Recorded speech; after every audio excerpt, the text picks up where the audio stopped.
There are a lot of customizable features built right into the Brilliant, and you can find them within the settings pages. First, you have ABC spell check. If you've created a sequence of letters, you can do a little spell check and make sure everything's spelled properly. Next, you have needle position. The machine is default set to automatically stop with the needle in the down position, but you can ask it to stop with the needle in the up position. When we say OK to clear the screen, you'll see that the icon changes on screen. We have that needle stop up icon active now. You can go back into the settings page to adjust that once again. We'll stop with the needle position down, and you can see that the icon has changed. Back into the settings again. Next, we have the ability to work with a twin needle. If we select twin needle, turn it on, and say OK, we now have the twin needle icon in the top right corner of the screen. That's the machine letting you know that you have activated twin needle mode.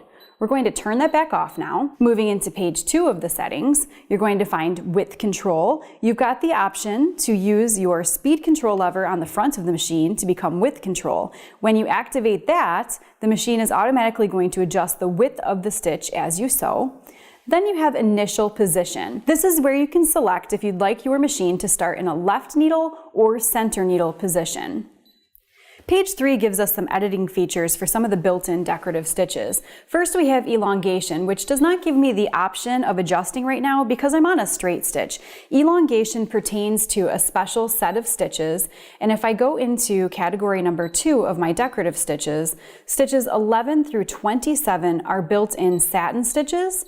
And when you select these, you'll find that you have 5 different elongation options that you can choose. You can make them longer, or you can take them down and make them shorter. And this will adjust the length of the stitch without distorting the look of the stitch. Next, we have thread density. This will pertain to certain stitches, and you can choose whether you're working with a thin thread or a thicker thread by selecting a dense stitch or a less dense stitch. Next, we have character spacing, which refers to the distance between our stitches. If you want them a little bit more spaced out, you can adjust that spacing.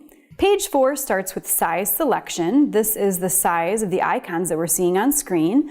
Then we have fine-tune adjustment vertical. This is a special adjustment that you can make if ever you find that your stitches aren't lining up perfectly. For those instructions, you're going to refer to the owner's manual, but you won't have to adjust that often.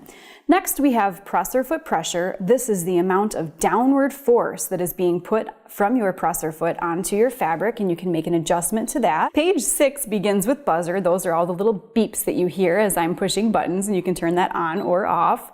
Below that, we have the light. You can turn your light on and off.